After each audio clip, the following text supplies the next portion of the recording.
remembering of Krishna's at the time of death, which is the seventh question answer. And 9 to 13 is to remember of Krishna by Yoga Minister of Bhakta. And then 14 to 15 remembrance by Suddha Bhakti. And the 1622 remembrance of Supreme Lord by comparing nature of the material world and spiritual world. And the last one remaining remembers of Bhakti Yoga. Last one is Easier than last time. Yeah, that point is also good. Thank you. So, in quick, somebody can say what are these 7 questions asked by Arjuna, our Anadi Govinda Prabhu. We try to answer what were the first questions, 7 questions asked by Arjuna in first and second verses.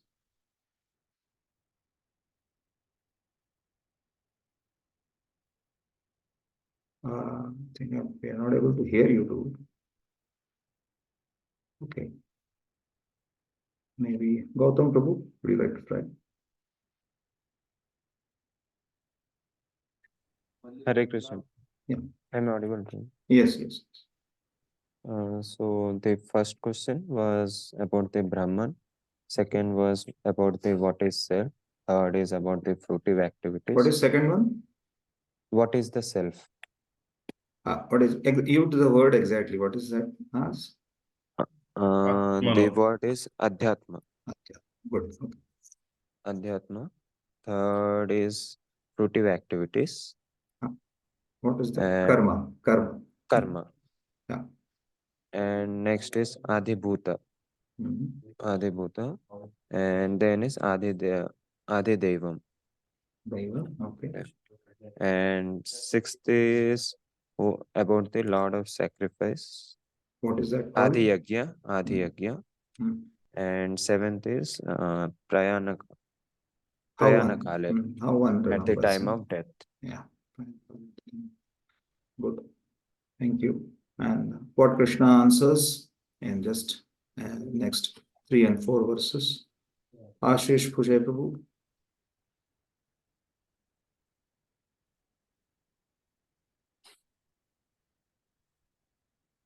Right.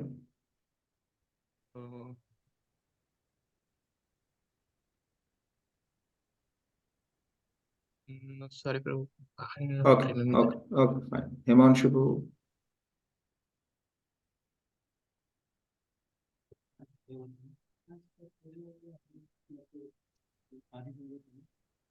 Yeah, your volume is a little low. Can you just go near, keep your mic near me?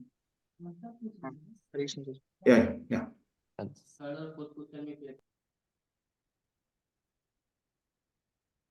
Quick.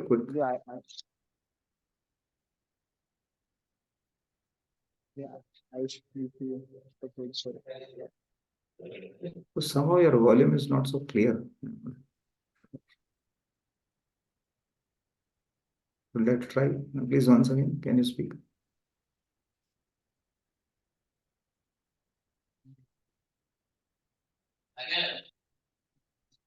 Okay. Maybe may I request Mayuresh Prabhu? Would you like to try?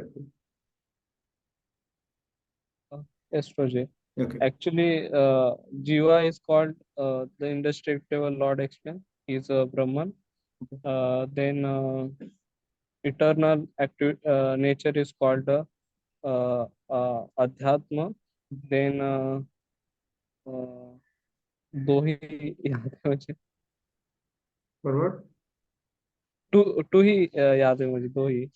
Okay, ठीक है. Anybody? Third, fourth, and other things. Our Arjun Tharsi Prabhu, can you please help?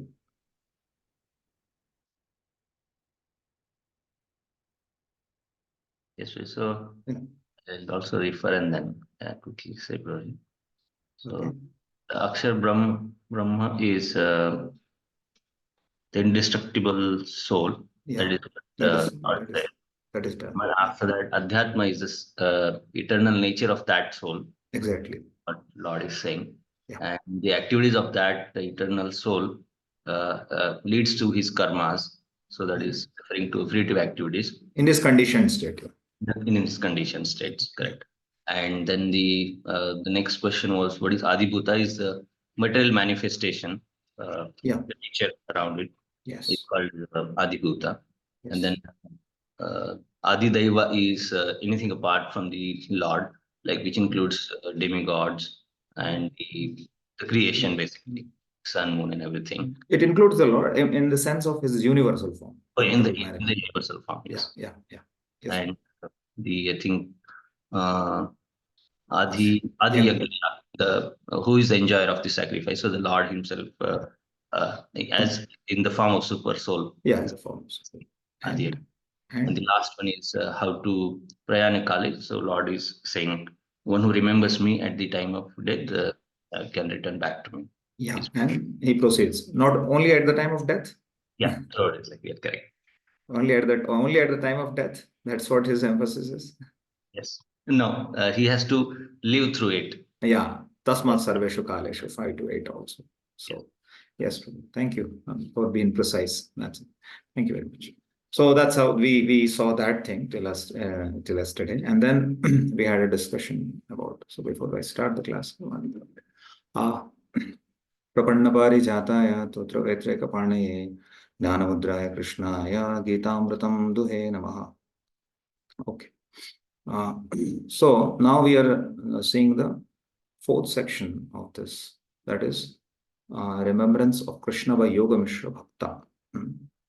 So yesterday we just discussed about what Vishwanath Chakravarti Thakur says about the different kinds of bhaktis. There is Gunibhuta Bhakti, there is Pradhanibhuta Bhakti, and there is Kevala Bhakti, Shuddha Bhakti, Kevala Bhakti or Shuddha Bhakti or Akinchana Bhakti or Uttama Bhakti or Ananya Bhakti, all this. You will find these terms at different places. Krishna uses or in Bhagavatam. Whenever the word Ananya comes, whenever the Shuddha comes, whenever Uttama, you should understand it is talking about 100% pure Bhakti. That's what it is. So, and in general, the word Bhakti is also used accordingly. So when Krishna is discussing about the 7 chapters about Bhakti Yoga, please remember, he will cover Pradhani Bhuta Bhakti and Kevala Bhakti, both. Time and again, you will find these 2 kinds of bhaktis will keep on coming. Pradhani Bhuta will include Karma Mishra Bhakta. We have already seen those categories of devotees in 7th chapter. You will find Jnana Mishra Bhakta.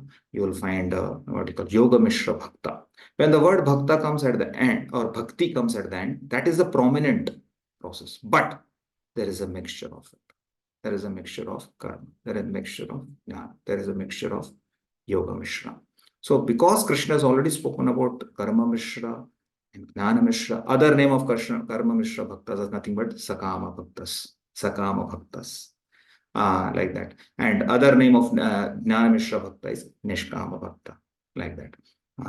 And then the Yoga Mishra Bhakta is the one who was remaining. So that he just went over. I said, please do not, these are chapters according about Vyasdeva there, but it is a flow when Krishna is speaking with him. How come that did not come in the previous chapter? How come this spill into this chapter? That kind of thought should not start generating. Sometimes we are too much analytical. And that's why I told in the beginning, try to be a little more broad, to open up your windows of your mind in order to accumulate many concepts and many ideas and in order to keep them in harmony with Shuddha Bhakti and other things also. Don't get a surprise. That's what we are studying in order to make our understanding deeper. So now Krishna will tell about this kind of devotee, because he has already told about Sakama Bhaktas. They are also glorious. Nishkama Bhaktas, that is Jnana Mishra, he is also glorious. Then he has left this Yoga Mishra. So he's covering his aspect. Now, what does it mean when we say Yoga Mishra? Means you will find the aspects of Ashtanga Yoga's aspects will be there in him. You will find he will doing Omkar. You will find he will do Pranayam. You will find these elements will be joined. And then why that bhakti? Because his anusmaran will be upon Paramatma very clearly. And why he will not fall into the Ashtanga Yoga? Because even though Ashtanga Yogi may get a darshan of this thing, his aspect will be again to merge into Brahman. That's why, whereas this person will not have, he will utilize that yoga in order to get. That's why this is Yoga Mishra Bhakti. Again, why it is not Kevala Bhakti then? Oh, that will be contrasted immediately after. So then all these categories will be covered. So that's how, and in other chapters also, you'll find this concepts of Pradhani Bhuta and Kevala Bhakti will be spread in this coming 6 chapters. So that point has to be cleared.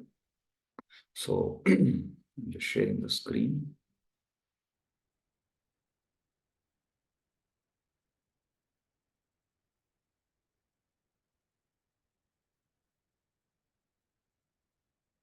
So now section from 9 to 13. 9, 10, the verses will talk about what does he see, or how does he see the Lord as. So the characteristics of the Lord will be described. So that will be described in 9. You'll find all that aspects. How does he see the Lord? How does what is the glory of the Lord? All that thing aspect. And immediately on 9, 10, and 11th, then Arjuna may get a question. You are telling me to what do you call this Agnya Chakra or Shad Chakra. I don't know what to meditate on. Krishna says this. Then Krishna will tell the process, what does this follow? But in short, not in detail. In details, you will find in other books or in Bhagavatam and other things. Much more details will be given. So I said, Bhagavad Gita, Krishna is not going into deep. He will tell into principles. Like that. So 9 to 13, this section will see. Kavim Puranam Anusasitaram Anoraniyam Shamanusmaryedya Sarvasya Dhataram Achintya Rupam Aditya Varnam Tamasa Parastat. Okay. May I request our Pritish Patra. Yes. Translation. One should meditate upon the Supreme Person as the one who knows everything, as he who is the oldest, who is the controller, who is smaller than the smallest, who is the maintainer of everything, who is inconceivable beyond all material conception, and who is always a person. He is luminous like the sun, and he is transcendental beyond this material nature. Yeah, so here is table. How one should meditate. Meditate upon the Supreme Person, basically the Paramatma. As the one who knows everything. So the different words are used here. These are all words related to that personality. Kavim, one who knows everything. Puranam, he is the oldest. Anusasitaram, he is the controller. Or in other our acharyas say that he is a teacher, like Lord Ram or Lord Krishna. He comes to teach. He comes to teach the principles for human society. And Anor Aniyan, he is smaller than the smallest. He is in the what do you call? Even within a living entity, he is inside a living entity, inside and practically an atom. But Anor Aniyamsham, again, he is what do you call? Sarvasya Dhataram. Again, he is spread everywhere. In his universal form, you can say, or he is practically everywhere. So at one level, he is smaller than the smallest. Another level, he's pervading everything. So that is Achintya Rupam. Hey, it's wondrous. Like sometimes we say somebody is small, then he cannot be big. Usually, if he is big, he cannot be small. Something like so. But for the Lord, he's simultaneously he's within the atom, within the living entities as Paramatma, small aspect, and at the same time, he's pervading everywhere throughout the universe. So that is Achintya Rupam, which cannot be. It is inconceivable. It's very difficult for the mind to conceive how it's possible, because our mind doesn't. We have a software kind of material nature has made into that. It's difficult to accept. Usually, our mind, it's difficult to accept two opposite things simultaneously existing in certain things. It's very difficult logically. If you say immediately our mind will question. Or you say this. If you say this, don't say that. If you say that, don't say this. So, but that is transcendent, which goes beyond your logic. So that's how Aditya Varnam. Just like the sun reveals. Sun, when the sun is coming out, it reveals himself. At the same time, it reveals all other objects. Similarly, the Lord is so much revealing himself. And Tamasa Parastat. Is not affected by Maya in that sense, because this material world is in that sense. Tamasas is Parastat, is above that. So, or that's what Parastat is transcendental.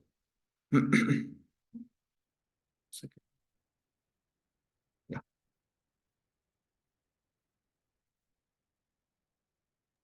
Yeah, you see, kindly please read these things also. This is a little important. Yeah, Prabhu, please read. The process of thinking of the Supreme is mentioned in this verse. The foremost point is that he is not impersonal or void. One cannot meditate on something impersonal or void. That is very difficult.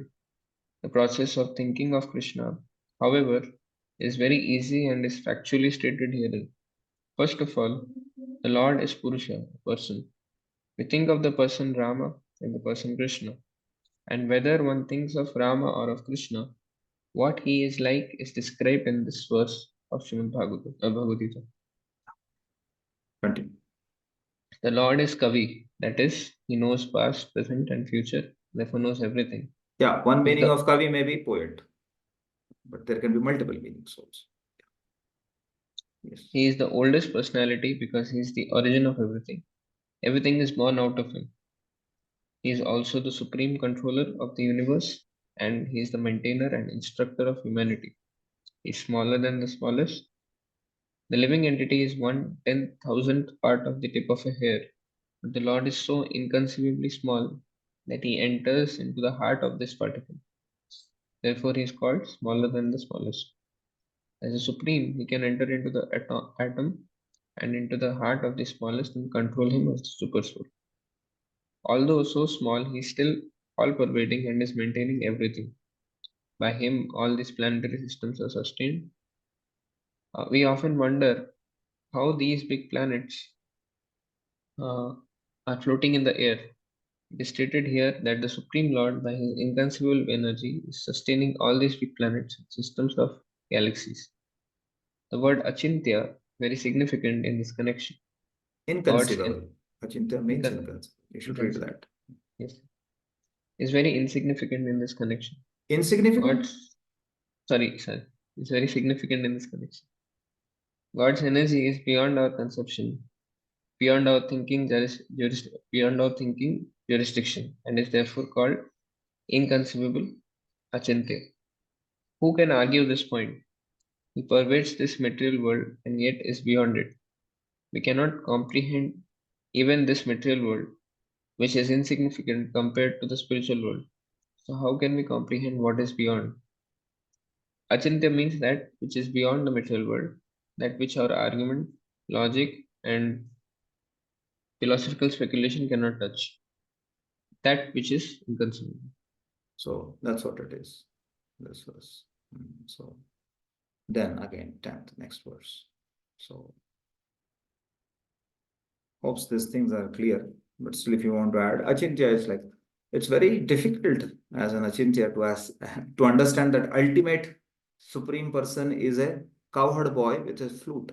Who can understand by logic? Who can understand by one's own brain? Tell me. The only option when this kind of Achintya things are there, we have to refer to Shrutis. We have to refer to the Vedas, scriptures, and accept them as it is. That's it. What you will argue with the scriptures? Scriptures will say this is what it is. This is what he is the supreme. He is the creator. What logic we will apply to that? So that's why Shrutis or Smritis, Vedas, one has to accept it as it is. There is no other option. There's no other option. Or you just keep on arguing, but land up in nothing. Because it is beyond our logic. Here Prabhupada is also saying, beyond our thinking, beyond our thinking jurisdiction. That is why it is inconceivable. Otherwise, it will be conceivable, right? However, that does not mean that just everything, just start putting, devotees have very nice, many things that they don't, everything they don't understand or anything. They just keep on saying inconceivable word using very, very easily. It has to be used. That does not mean that you block one's thinking process or trying to understand the script. One should go as far as you can try to put the understanding. That far you should try. And after that, it is not happening, then you should understand. Okay, beyond that, it is beyond the conception of human reasoning. So that's why then we put it in the box of inconceivability. That does not mean that. So one can say that Krishna is anyway inconceivable. So then what else to do? No. We have to try. The acharyas have helped us to understand as far as possible. And surely Krishna will remain Achintya. Who can understand the Supreme Lord completely? But however, we try to understand as much as possible his leelas, his his pastimes, his glories, everything, as much as far as possible. So like that. Yeah. Next verse. Another verse is here he comes. Because it is all dealing with, I said, Prayana Kali. How does this Yoga Mishra Bhaktas, how does, when they leave, what does they do? That's what is the same thing.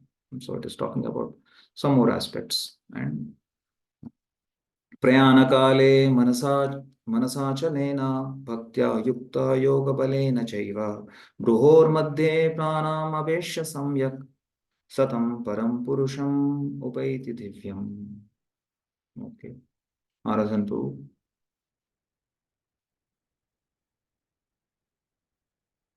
Are you there? One, sorry, my mic was not getting on. One who at the time of death fixes his life air between the eyebrows and by the strength of yoga with an undeviating mind, engages himself in remembering the Supreme Lord in full devotion, will certainly attain to the Supreme Personality of Godhead. Yeah, so here it is mentioning about Prayana Kale, when he is about to, at the time of his death, or he chooses to do. Because yogis have that power of choosing when to leave. So, Manasa Chalena, the mind is fixed. Achalena, it is without any deviation. And here it's very clearly saying, you see, Bhaktya Yukta. That's why I said this. I mean, this is not an ordinary Ashtanga yogi who just want to merge into Brahma. No, he's Bhakta Yukta. Yoga balena, that which yoga, bhakti yoga, or that the yoga which is bringing, but taking support of bhakti, that has to be very clear. Then what does he do? Then bruhor madhya, bruhor is like that in between the eyebrows, as the what do you call one, the Ashtanga yogis you might have heard in the 6th chapter also. They have this aspect of they raise their the what do you call soul from the chakras in the different chakra. There are 7 chakras in the body. Then when they trying from Mooladhara, then Swadhisthana, Manipura, then there is Anata, there is Vishuddha, and then there is Agnya chakra, and that is Bruhor Madhya. They puts it upon that, and then that's how then Satam Param Purusham Upaiti. That's how he attains to the transcendental Param Purusham. So like that. Yes, please continue to read. In this verse, it is clearly stated that at the time of death, the mind must be fixed in devotion to the Supreme Personality of Godhead. For those practiced in yoga, it is recommended that they raise the life force between the eyebrows to the Agneya Chakra. The practice of Shata Chakra Yoga involving meditation on the 6 chakras is suggested here. A pure devotee does not practice such yoga, but because he is always engaged in Krishna consciousness, at death he can remember the Supreme Personality of Godhead by his grace. Yeah, immediately Prabhupada is contrasting with the pure devotees who may not follow this path. Is contrasting. They don't have to go through that. They don't have to do it. Here by yogi, what is he doing is he's taking support of that yoga system in order to control the mind. Whereas how devotees control the mind, that is going to come in 14th and 15th verse, because that is a path of Shuddha Bhakti. Okay. Okay. Fine. So that's what it is. It is taken. Now, next. Yadaksharam Vedavidho Vadanti Vishanti Yad Yatayo Vitaragaha Yadichanturmacharyam Charanti Tatte Padam Sangrahena Pravakshe. Okay. I request Ankush Prabhu. Can you read the translation? Persons who are learned in the Vedas, who utter Omkar, and who are great sages in the renounced order enter into Brahman. Desiring such perfection, one practices celibacy. I shall now briefly explain to you this process by which one may attain salvation. Yeah. So now here Krishna is going to tell Yad Aksharam. This is like Aksharam is syllable Om. Has many meanings, but here the meaning is Veda Vido Vadanti. Those are of knower of the Vedas, conversant with the Vedas. They say this is a Om, and one wants to merge into that Brahman aspect, and one has to follow the brahmacharya aspect. That's how he will be able to, what do you call it? That I will explain to you. Krishna says that. Basically, what Krishna is telling now is, let us say, Arjuna, that's this thing. Arjuna may mention, Arey, you just told about this, what you call, concentrate upon the Agnyaya chakra. I cannot understand this yoga. What is the manner of performing this yoga? How it has to be meditated? What is to be chanted? When that question is asked, then Krishna is answering these coming three verses, 11, 12, and 13. He's going to answer. He said, I will explain to you. I'll explain to you what. I'll explain to you that which the, what you call, knower of the Vedas say Omkar, which usually those who are of the renounced order, they want to merge into the. He's just telling a general principle. He's not telling about this. He's just telling generally. So those who want to merge, like the sannyasis or on that path, and they have to practice the, what you call, brahmacharya. So what he is telling is, he's telling the preliminary qualifications of the yoga. Preliminary, he's just telling the what are the qualifications? Okay, one should be a celibate. That is the meaning, celibacy. One should be chanting Omkar. That is the meaning. Like that, he's telling just a preliminary this. Next two verses, he will tell about what is, how to do that. How to do that in short. And what does he do in short? Like that is saying. So he's saying that's what. The one has to utter Om. The qualifications are one has to utter Om. And one should practice celibacy. And in general, a yogi, whenever is practicing, he tries to enter into the. But this is not trying to enter into Brahman. Huh? Don't misunderstand that. But to attain salvation, that is a process, generally, Ashtanga Yoga thing, that is just mentioning about Shat Chakra Yoga, like that. Okay, please continue to read this.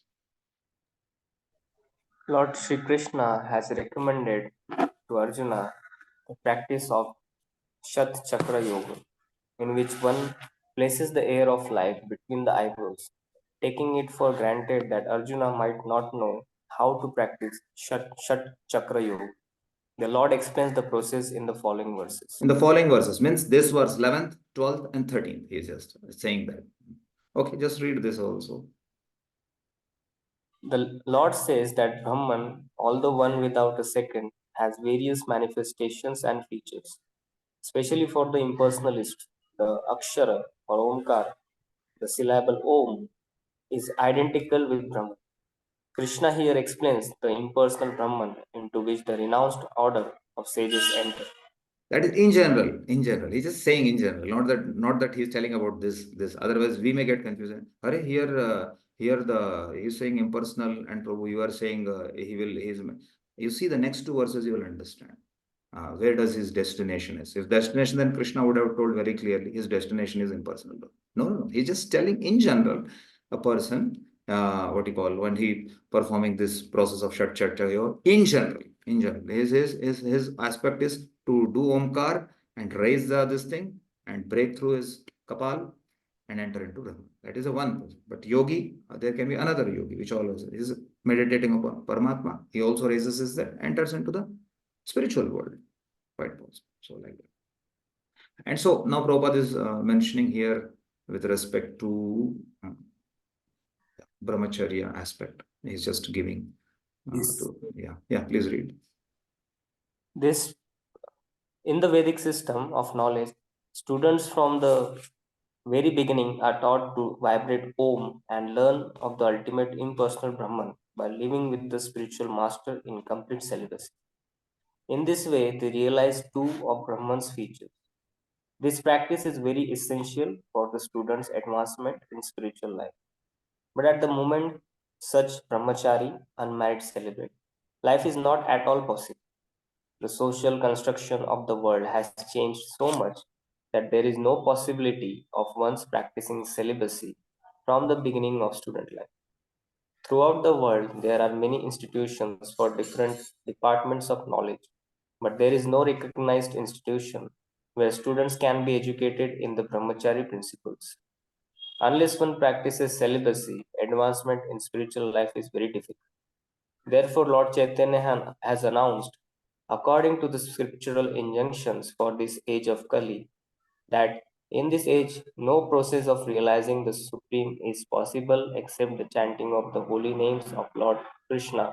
Hare Hare Krishna. Krishna, Hare Krishna, Krishna Krishna, Hare Hare, Hare Ram, Rama Ram, Hare Hare. Yeah, thank you, Prabhu.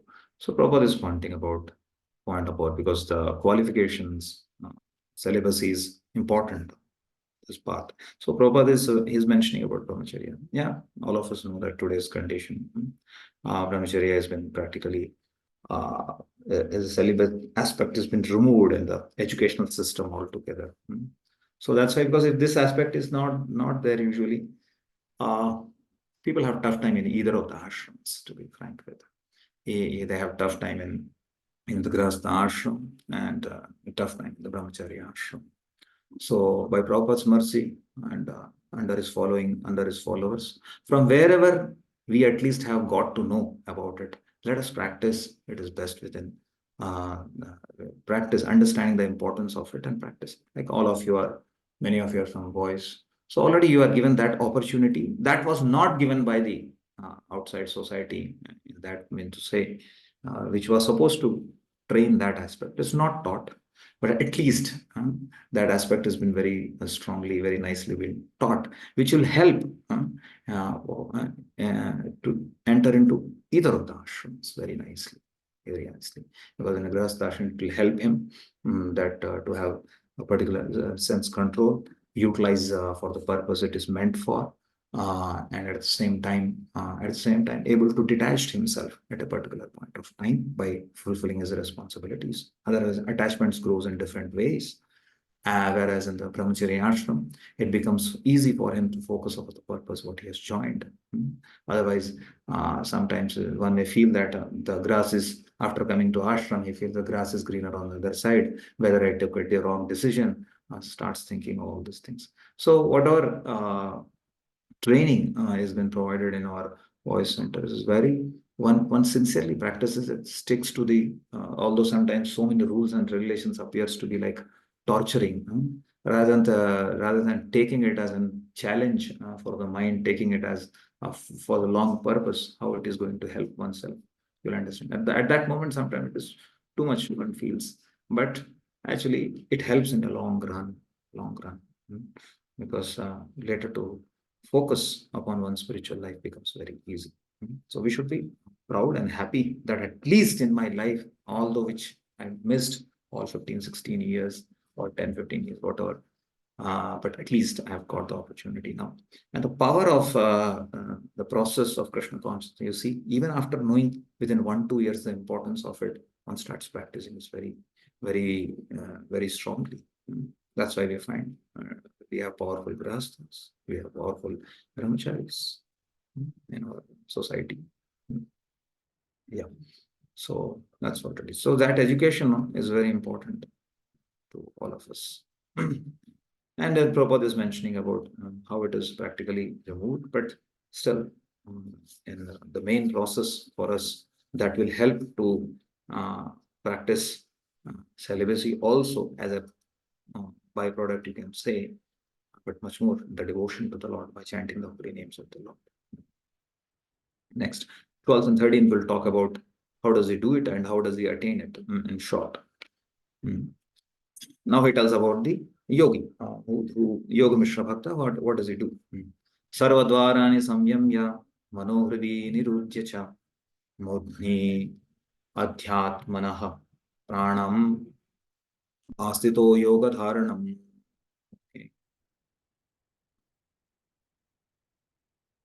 Devi Prasad Prabhu.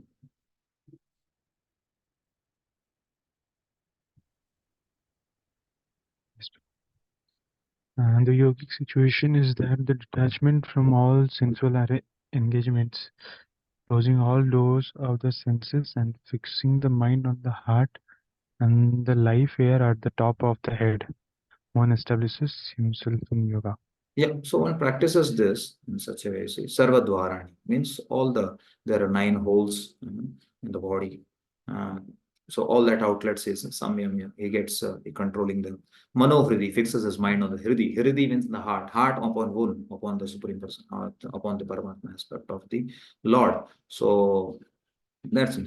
And then that is fixing that from over his head, then that's how he situates himself in the yoga dharana, astito yoga dharana. That's how he is situated there. The next verse will also talk a little more detail about it. How does he proceed. Okay, now please continue to read this. To practice yoga as suggested here, one first has to close the doors of all the sense enjoyment. This practice is called pratyahara, or withdrawing the senses from the sense objects. Yeah, this is what do you call it? Yam, niyam, asan, pranayam. After that, the fifth stage is pratyahara. Pratyahara is a stage where it involves withdrawing of the mind, withdrawing of the what do you call oneself from the sense objects, senses from the sense object. That is indirectly meaning closing the closing means it's not like closing, I mean closing in the sense of not engage them in sense enjoyment. Usually on the conditioned state, the living entity has an habit of just to go flow with the urge of the senses very strongly. So that's how we got. After that, there is what you call dhyan, dharana, and samadhi, the further steps which are more related to the mind. So that's how he's starting with that. Please continue. The sense organs for acquiring knowledge, the eyes, ears, nose, tongue, and touch, should be fully controlled and should not be allowed to engage in self-gratification. In this way, the mind focuses on the supersoul in the heart, and the life force is raised to the top of the head. In the 6th chapter, this process is described in detail.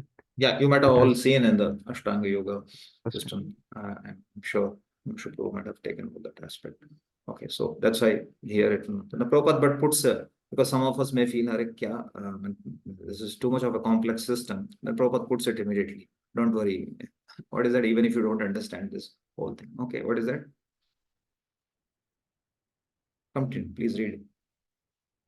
But as mentioned before, this practice is not practical in this sense. Yeah. The best process is Krishna consciousness. If one is always able to fix his mind on Krishna in devotional service, it is very easy for him to remain in undisturbed transcendental trance or in samadhi.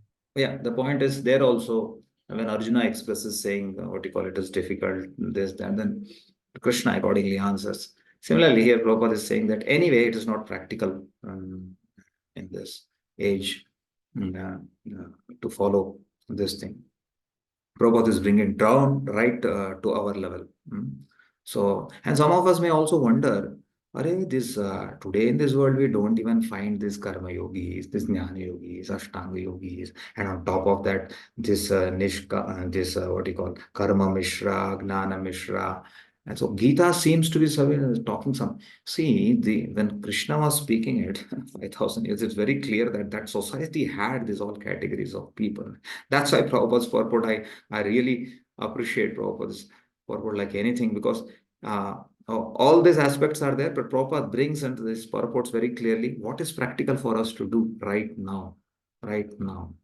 But at the same time, one should have knowledge. As a devotee also, we should know Gita, what has been talked about, what categories of people, what categories paths are talked about. That has to be very clear. That's why even Yoga Mishra one may not practice, but one should know those categories of people are there. And very rarely we find, because in Kali Yuga, very difficult. And even the other processes are not that they are at peak.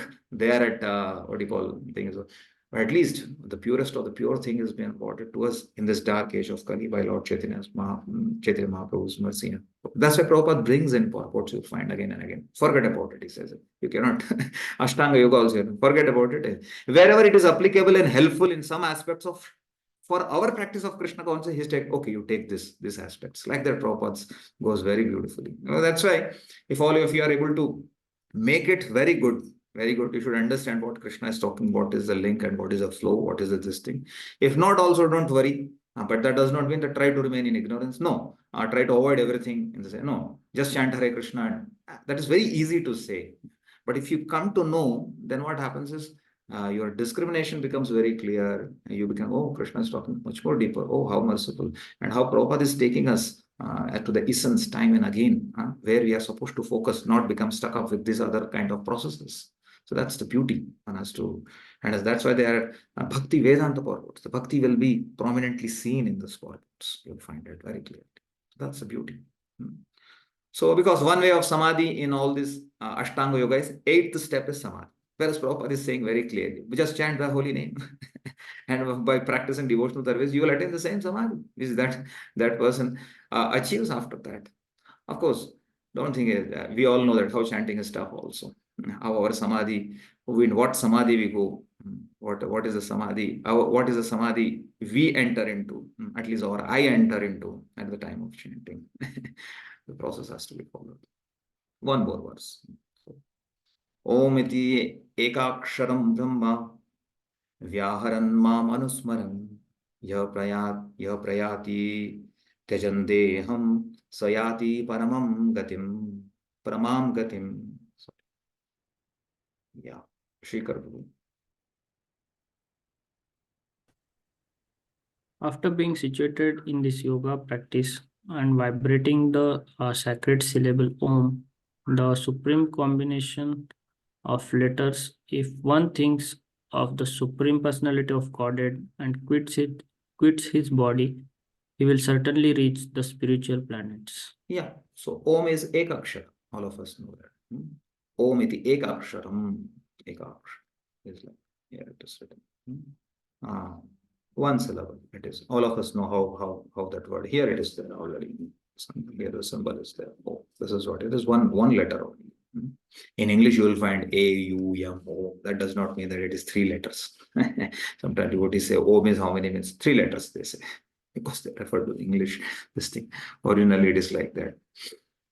Yeah. So Ekakshar Brahma. So he will be chanting that Ekakshar Brahma. Because Ekakshar Om is also, all of us know that it is an impersonal aspect of Krishna's sound vibration, which has been vibrated. It represents. But of course, it's not that sometimes devotees also become too much aware.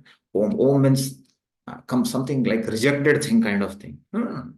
Om is an impersonal aspect of the Lord.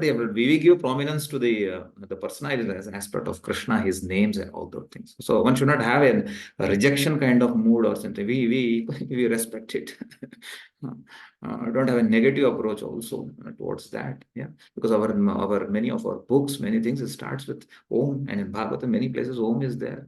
Many mantras and deities we chant Om, but we see it as a representation of Krishna, and we are referring it to Krishna. Like that. And even in the past, I was explaining that Om has, our acharyas give us a deeper understanding. There is what you call Om means it's what you call the Lord and his energies combined together is also called as Om. But particularly for the impersonalist, Om means is an impersonal Brahman aspect at which they focus upon. So yes, so here he's saying that he's chanting, then what you call vibrating that Anusmaran. This is what is Bhakti part. Anusmaran, because Anusmaran is remembering that that Paramatma aspect. And when Prayati, when he is leaving that body, when he leaves that body, chanting Om, and then previously you already saw, he's fixing his what you call his mind upon the super soul and chanting Om. And when he's about to leave his Deha, and then, because then when he leaves his Deva from this Kapala, then he enters into he says Paramam Gatim. It's very clear. Paramam Gatim. And our Acharyas also translate it as, and Prabhupada is also mentioning the supreme destination. Acharya says that he enters into the spiritual planets. Prabhupada is very clear. Is that he will certainly reach the spiritual. If he's just an ordinary Ashtanga yogi or a Brahman, why will Prabhupada so much emphasizing he will reach the spiritual planet? He will just merge into the Brahman. That would have been appropriate things to say. So yes, so that is it. But he utilizes the facility of the yoga in order to control his mind so that he can go himself towards the spiritual world. Okay, please continue to read this. It is clearly stated here that Om, Brahman, and Lord are non-different.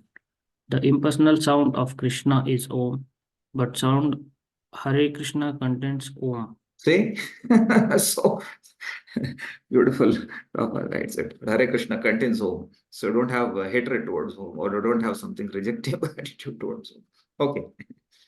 The chanting of the Hare Krishna Mahamantra is clearly recommended for this age.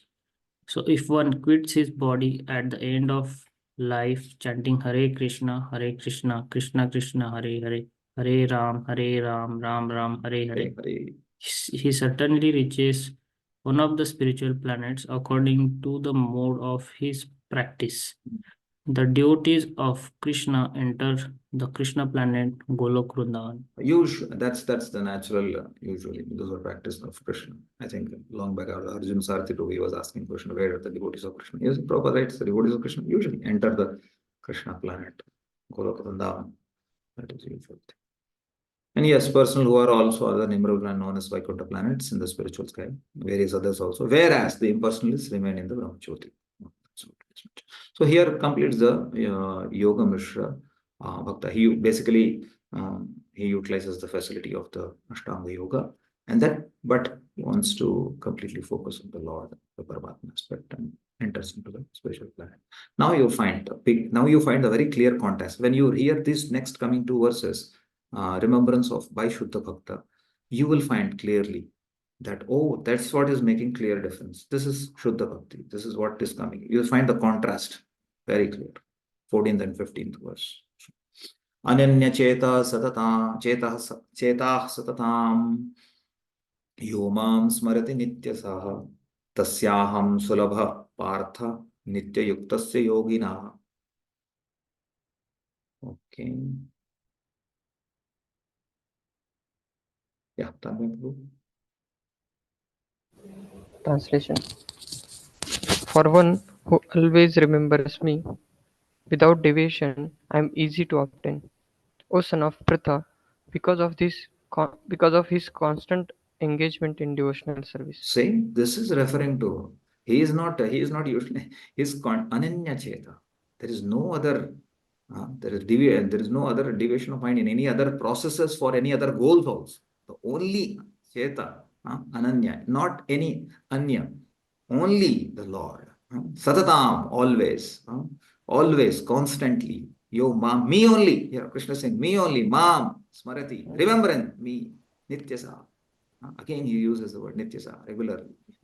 Two words are used, satatam, nityasa. Means, what does satatam, nityasa? He doesn't see time, place, and circumstance. He doesn't see, oh, this is inauspicious time, let me not practice Krishna. Oh, this is auspicious time. Auspicious time, I'll practice more. Inauspicious time, I'll practice more. That's how the mood of a devotee is. So he does satatam. Tasyaham sulabh. This is one of the verses in what you call Bhagavad Gita, where Krishna says, very rare verse, Sulabha Bharata. That means what? Other processes may be having so many terms, conditions, and this thing. He's saying, Tasyam Sulabha. Okay.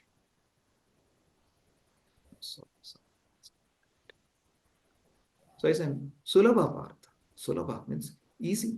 You see, this process is easy. Krishna himself is saying, Nitya, and he wants to. Sorry.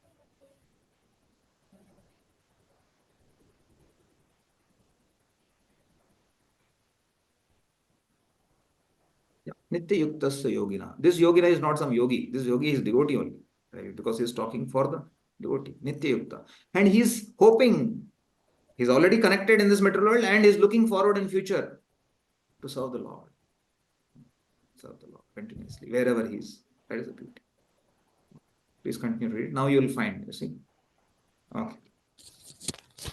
This verse especially describes the final destination attained by the unalloyed devotees who serve the Supreme Personality of Godhead in Bhakti Yoga. Yeah, so this unalloyed word, hopefully now you are all able to connect. When the word unalloyed is used, that 100% yesterday I was saying, that is unalloyed. I mean, there is no alloy. Whereas as soon as you say alloy in metallurgical engineering, all of you, if you know that, the alloys are added, means two metals are combined together. There is some mixture has been added to the main, this thing. That's why this Yoga Mishra, Karma Mishra, these are all alloys in that sense. I mean, there is still, it is not unalloyed, it is alloy still.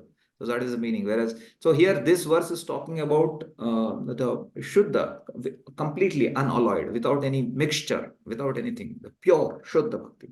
What is the nature of that? You see that. Okay. Now Prabhupada will very beautifully contrast what we have been discussing. How, with this kind of bhakti or with this kind of bhakta, with previous bhaktas, in order to make it very clear, they are also bhaktas, he is also bhakta, but this bhakta is different when compared to this is a path of Shuddha bhakta. Whereas you will find that he is referring all the way from 7th chapter. It is going to come, you see. Yeah, and even first 6 chapters, Karma Yoga, Jnana Yoga, Hatha Yoga is non-different from Ashtanga Yoga. That is going to come. You see, he contrasts everybody when compared to this verse on 8th chapter, which is going to come. It's a big comparison, actually. Okay. Previous verses have mentioned 4 different kinds of devotees: the distressed, the inquisitive, those who seek material gain, and the speculative philosophers. Now, where did this come? Previous verses have mentioned. Previous in this chapter. Anyone? Where was this? This is there. Did we hear about these 4 categories of people? Previous 7th chapter. previous chapter. 7th chapter. So he's contrasting with previous verses, means don't take us literally. In previous verses, where did we find Prabhu? These people were not there. Are previous verses means it is referring to previous verses of, if you see as a flow, Bhagavad Gita as a flow of continuous flow in previous chapters, verses. Okay. Next. Different processes of liberation have also been described: Karma Yoga, Jnana Yoga, and Hatha Yoga. Where all these things have come? Anyone? The previous section of the Bhagavad Gita. Yeah, previous section. You have seen, right? 3rd and 5th chapter, Karma Yoga, Nishkam Karma Yoga, then Dhyana Yoga section you have heard. Then Hatha Yoga is nothing but Ashtanga Yoga section. You see that. And you see. Okay. Again, you see the 3rd contrast is going to come. See that? Okay. The principles of these yoga systems have some bhakti added, but this verse particularly mentions pure bhakti yoga without any mixture of jnana, karma, or hatha. See, again, this is called as that Jnana Mishra Bhakti, Karma Mishra Bhakti, or Yoga Mishra Bhakti. Even he's saying not that also. That's how Prabhupada is bringing the contrast, or these verses are bringing such contrast. Krishna is bringing to the point about Ananya Bhakti. Yesterday we were seeing into that. Now you see, he is talking about that Bhakta. Okay, just see. And that is our path. I am reminding, that is our path. We are given the highest. We are given the highest path, the highest process, the highest thing. And Krishna himself is mentioning. And top of that, Krishna, what beautiful. He's saying it is Sulabha. It is easy. Yeah. Okay. As indicated by the word Ananya Chetasa, in pure bhakti yoga, the devotee desires nothing but Krishna. A pure devotee does not desire promotion to heavenly planets, nor does he seek oneness with the Brahmajyoti or salvation or liberation from material entanglement. See. A pure devotee does not desire anything. In the Chaitanya Charitamrita, the pure devotee is called Nishkama, which means he has no desire for self-interest. Yeah, self-interest. Other thing is, okay, read this part also. A pure devotee always engages in Now, devotional. Prabhupada is mentioning about what are the qualities of pure devotees. What is it? A pure devotee always engages in devotional service to Krishna in one of his various personal features. Yeah, it can be in various personal features. Okay. Krishna has various plenary expansions and incarnations such as Rama and Nrsimha, and a devotee can choose to fix his mind in loving service to any of these transcendental forms of the Supreme Lord. Such a But devotee one has to chant Hare Krishna. That I told very clearly. That does not mean that okay, now Prabhu so give me new mantras. No, first chant Hare Krishna. Okay. Such a devotee meets with none of the problems that plague the practitioners of other yogas. Bhakti yoga is very simple and pure and easy to perform. One can begin simply by chanting Hare Krishna. The Lord is merciful to all, but we have already explained he is especially inclined toward those who always serve him without deviation. Without deviation, without alternative motives. So two more katha in this. That is a reference is given of how is this Dadami Buddhi Yogam Tam. So 2 words. Okay. Read this portion also. The special qualification of the pure devotee is that he is always thinking of Krishna without deviation and without considering the time or See, place. Ananya Chetasa. Satatam, without considering any time, places, Satatam, Nityasa, always. Then when always means there will be in this world times of inauspiciousness, or in one's life times of inauspiciousness, auspiciousness, all that. Somebody dies in the family or something happened, but one does not stop. One does not stop chanting the holy names of the Lord. Basic other things one may, but the basic core activity. Okay. There should be no impediments. He should be able to carry out his service anywhere and at any time. Some say that the devotee should remain in holy places like Vrindavan or some holy town where the Lord lived. But a pure devotee can live anywhere and create the atmosphere of Vrindavan by his devotional service. Prabhupada did it. He carried Vrindavan from his heart. All of us know it. Okay. It was Sri Advaita who told Lord Chaitanya, "Wherever you are, O Lord, there is Vrindavan." Vrindavan. Amazing. Last. A pure devotee cannot forget the Supreme Lord for a moment, and similarly, the Supreme Lord cannot forget his pure devotee for a moment. This is the great blessing of the Krishna conscious process of chanting the Maha Mantra Hare Hare Krishna, Krishna, Hare Krishna, Krishna Krishna, Hare Hare Hare, Hare, Hare Ram, Hare Hare Ram, Ram, Hare Ram Ram, Ram. Ram Ram, Hare Hare. So this is our fortune, Prabhus. This is our fortune. But I have a question. Now we'll just start. Here the word Sulabha is used, but sometimes you find that. Can anybody, can all of you try to at least put into share how bhakti is Sulabha? How is simple for us? In what terms it is very easy? Yeah, raise your hands. Raise your hands. Just don't say, because so many people on the screen, I don't get to. Let me know. Okay, Soumya, Saurabh. Okay. So in practicing devotional service, there is no particular time, and there is no position, and there is no like we have to leave the body in particular month or like that. So Exactly. it's That is going to like come in future. Yeah. Yeah. Because yoga, those who are in yoga path, or they choose a particular time, particular auspicious and all that. For a devotees can live. There are so many examples in the scriptures. Devotee live in Vrindavan, glorious. Doesn't get to Vrindavan. No, our Bhakti, His Holiness Bhakti Tirth Maharaj. He was having that opportunity to come to Vrindavan. He said, no, I'll stay in Gita Nagari only. Let the world not think that the places of what Prabhupada created is what you call different from Vrindavan. It's not different from Vrindavan, not different for it. So that's a glory. Yeah, yeah. Thank you, Prabhu. Good. Devi Prasad. Because this is our path, we should know how easy it is, and sometimes it may become so tough in our own this thing.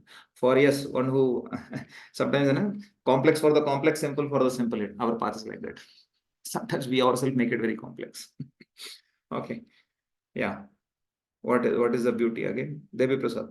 Yes, Prabhuji, I was also telling the same thing. Like Okay. Okay. for simple people, it is simple, Mm. and actually it is simple, but we are very complex, so that's why it seems very complex. Our So complexity is Manam, coming from either from our previous material background, or from yes, we have been tinge of other processes, or different backgrounds.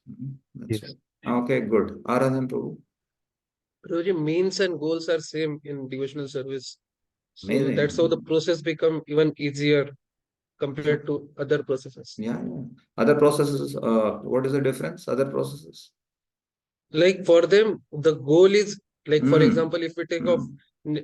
yogis, they Mm. will do Ashtanga yoga, and that is very like for them, it will be like for body, it is very high austerity, and the goal Mm. what they are going to achieve is some kind Mm. of power. Yeah, But for sometime, us, yes. Yeah. uh, Good. some Good. power, or they want to merge in Brahman or something like that. But Yeah. for us, what the goal is like for devotees, when they are going to spiritual world, the activities which they are going to do there, they are doing there here right now while they are practicing the path. Yeah, very good. Amazing point. So, means that we are given that opportunity to practice whatever, what is practice, what is an eternal thing in the spiritual world. Now we may have difficulties because all of us are sadhakas here, neophyte in that sense. But as we grow, we can see those who are in high consciousness, even in this middle world, they relish, and they relish relationships. They relish what do you call bhakti like anything. You find that. And as he is rightly mentioning, for example, even the karma kandis, the path is they want to desire to go to so much struggle is taken for yajnas and everything, go to the heavenly planets. For the end is not same, end is again there you want to enjoy more. It's total different thing. Jnana is they want to speculate so much austerity, so much tapasya. In the end, they want to merge, finish their existence. As devotee, he want to continue to serve the Lord in this body or in next body, if I'm not qualified still. If I'm qualified to go back to there also I want to serve. See, the same thing that which is like this is almost like you can say is our preparation for a spiritual world as good as it is. Yes, okay. Mayuresh Prabhu. Yes, Roji. Actually, for yogis, they cannot desire. They have to abstain their senses. But devotee, like they cannot eat very opulent foodstuffs. But Foodstuffs. but as a devotee, he can offer it to Lord and take it. Means he use his senses for the service of the Lord. Yeah, good point. But in Prabhupada yogi, attracted that is not everybody based on, in Kali Yuga, only thing which hits so nicely is the tongue. So he caught with his bait of Krishna consciousness. And everybody everybody know. Some of us may not be even just because they have to do Bhakti Shastri, they may have to attend this class and hearing boring person like me also. But he's happy in Krishna consciousness, I'm sure, because he has Govindas, he has deities, he has many other things also. So that's the beauty of Krishna consciousness. Prabhupada has kept many hooks. So somewhere this guy will hook. If not philosophically, if not in another way, there will be some good people, there will be some good devotees, there will be some good prasad, there will be wonderful deities, there will be dham darshan, everything. The Prabhupada has put so many good this hooks for all of us. See how Prabhupada has given, and the Acharya has made it very simple. And in this dark age of Kali, where people are struggling with even on material life, actually, not to speak of spiritual life. Yes, thank you, Prabhu. Good point. BLN Shekhar. Yes. Prabhuji, in other yoga systems, the advancement is based on one's own effort or endeavor, whereas in Bhakti Yoga, it is that the authorities, they pull us. Authority in the sense, the ultimate authority, Krishna's mercy is more. We don't want another. Very good point. This is one of the points I was looking for. Very good, Prabhu. Example, Prabhuji, like a baby monkey has to hold his mother to prevent falling off. But on the other hand, that tiger carries its cub in its mouth. So it is the cub doesn't has to. It's a Usually cat. the cat example is given. Yes. Good. Very nice point. Our process is more, we are dependent on Krishna. Actually, our path becomes more with the mercy of the Lord only. Actually, we are able to. That's why we always emphasize, pray to the Lord. Sometimes I've seen devotees come with, Prabhu, ye nahi ho raha hai. Sometimes what do you call? Even as a counselor, it becomes very difficult to answer. What all I have to answer? Everything, whatever I will answer, he knows it. He knows Prabhuji will say this also, Prabhuji will say that also sometimes. Then sometimes only thing remain with me to say to him, Prabhu, only thing you can do is maybe you have to go in front of the Lord and cry. That's it. Because I tried to help you with all other terms and techniques, but somehow your heart, this thing is not ready to accept for, or you are failing again. Then only thing I can tell you is pray to the Lord, beg for, because he only knows what is your background in completely, why you are having such kind of, he can help. And it works. It works. I'm telling you, provided we have that sincerity. See, we have to open our heart too. It's difficult to open our heart with everybody. But let us open our heart with our, now you may say, he knows already now. No, he knows, but there is a gesture, right? Gesture of, this what you know, this what is my conditioning. So help me if you want me. If you want me, I want to practice, but please help me. I need your help. That side, if you sign our Acharya's prayers, our Acharya is so much in the mood of dependence on the Lord. That's the beauty of this path. We want Lord to do this thing. Good. Okay. And it's 2 more minutes. So maybe quickly you should share our Shantanu Prabhu. Yes, Prabhuji. Like Prabhuji, in Bhakti Yoga, there is no previous qualification required. Anybody can join in this Jai. movement of Bhakti Yoga. Entry level, there is no qualification. Free entrance. No payment. Nothing. But exit, there is qualification. Yes, Prabhuji. Don't take it. Exit also, there should not be any qualification. Why they have kept the doors open on one side, other side, why they have closed it? And then it will be like havoc. Then where will be the process at all? Okay, good. Excellent point. Yes. Yes, Prabhu. Anadi Govind Prabhu.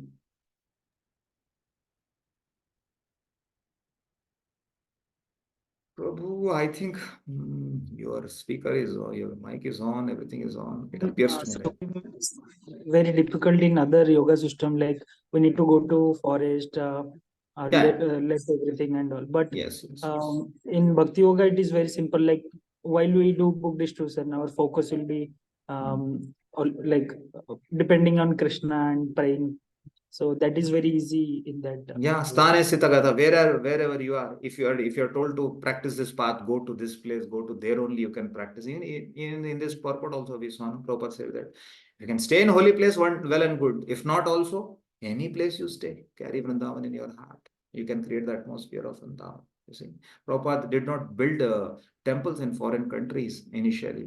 Which are places, even what do you call what all places he got, what all buildings. That time people who had doubt, temple means like this, yeah.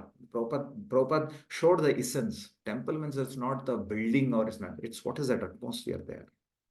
What is the atmosphere there? The chanting of the holy name is going on.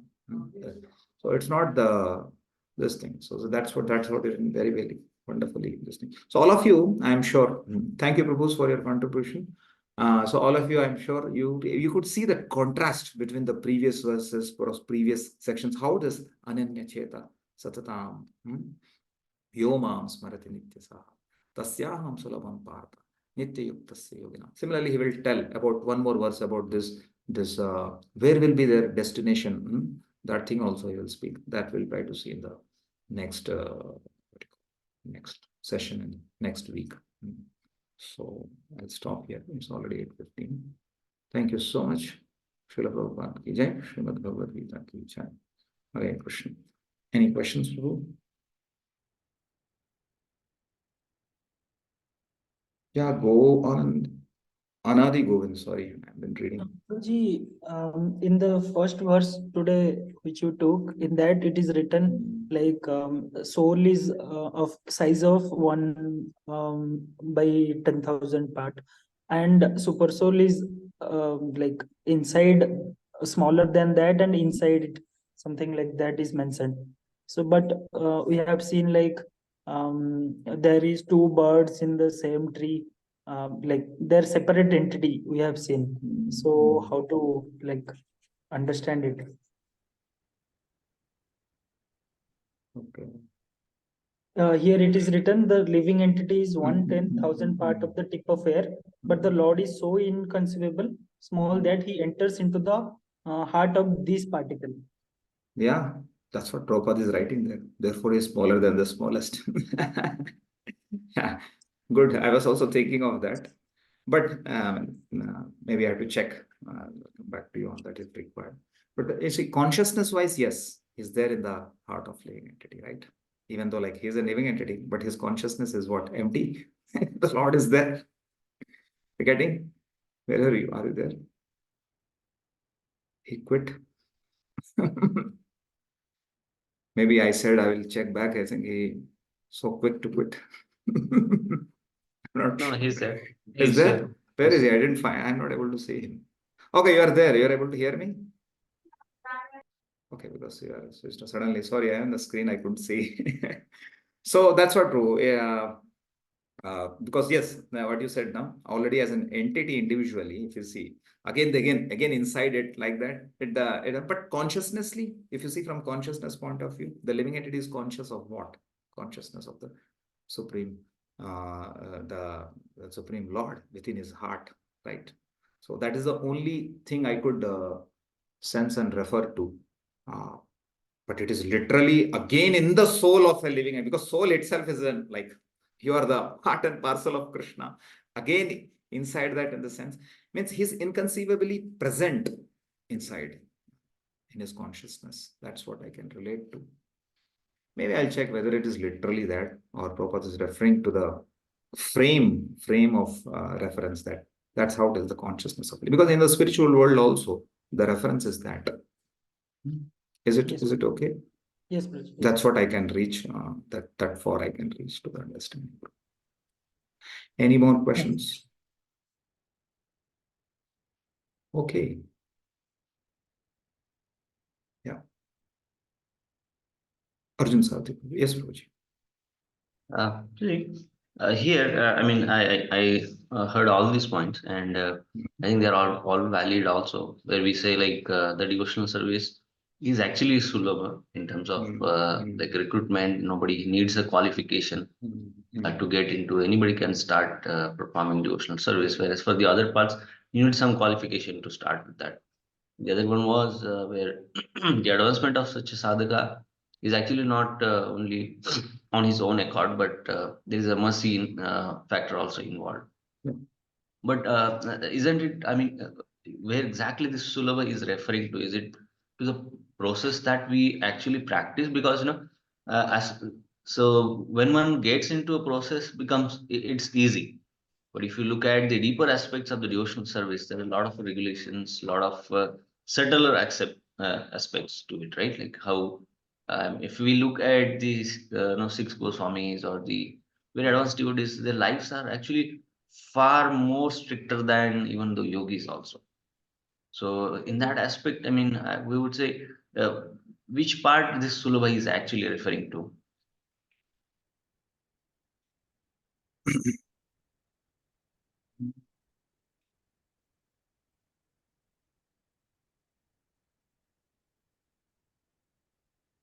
See, what does it say, Prabhuji? It is like, okay, good point. Basically, the point is he can be easily attained by that person by practice of this bhakti. That is the meaning. It can be easily attained.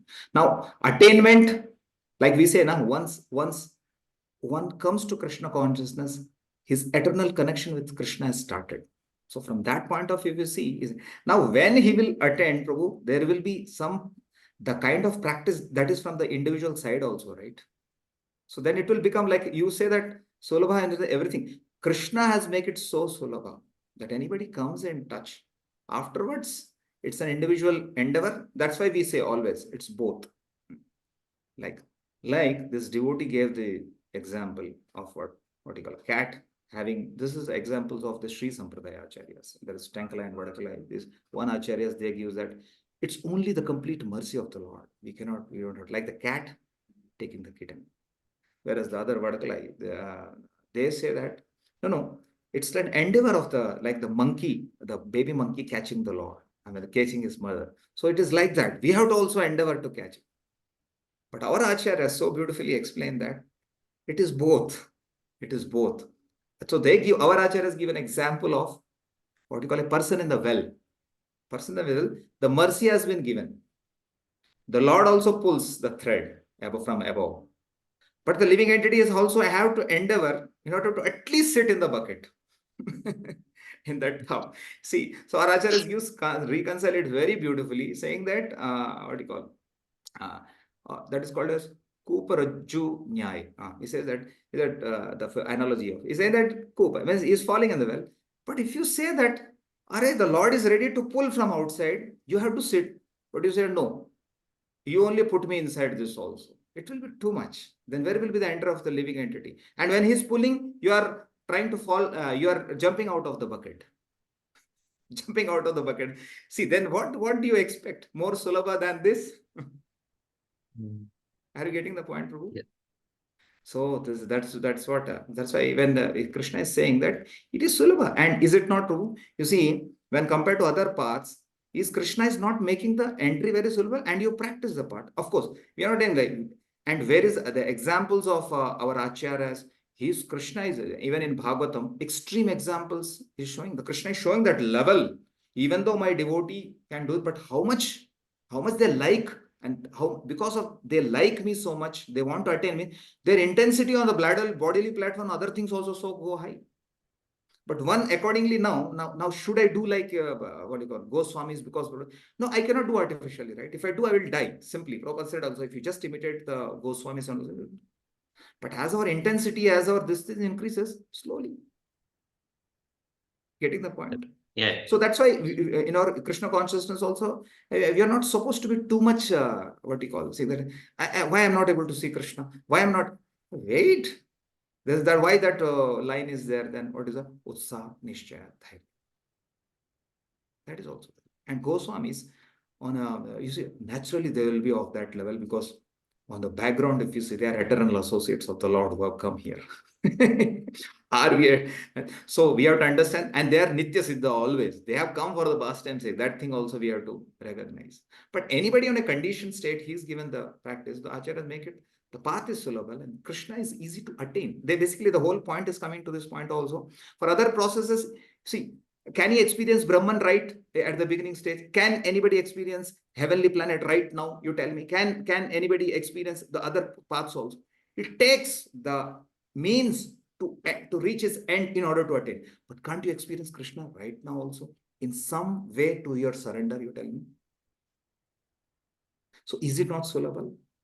Even somebody is practicing is very low level. So see, people coming newly, they chant the holy name.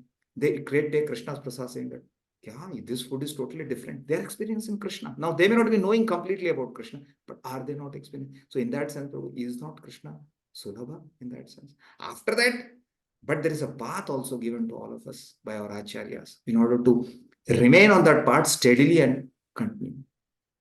Is it not? Everybody of us know that. Prabhu, all of us know. Initial days were very nice because anything, because weeks, as recently our Sudama Prabhu, he also came there. Initially, the reason he said initially, we saw everybody as Prabhu. We saw everybody as, we saw myself as, I don't know.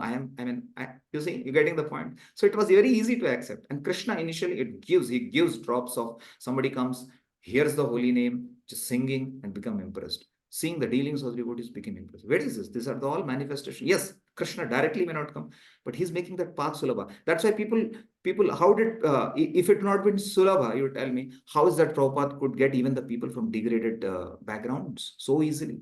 Will they all be qualified for any other path so easily? Will it be sulabha, you tell me? Will a Gyani accept hippie? So that's what I can send off the understanding. Krishna is easily available. So that's what my understanding goes. Maybe some other senior Vaishnavas can give more understanding. No, this was perfect. Thank you very much. Hare Krishna. Okay, shall end here.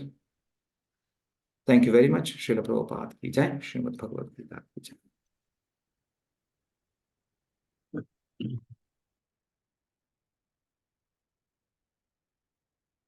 Okay, Avinash, why was the chapter given?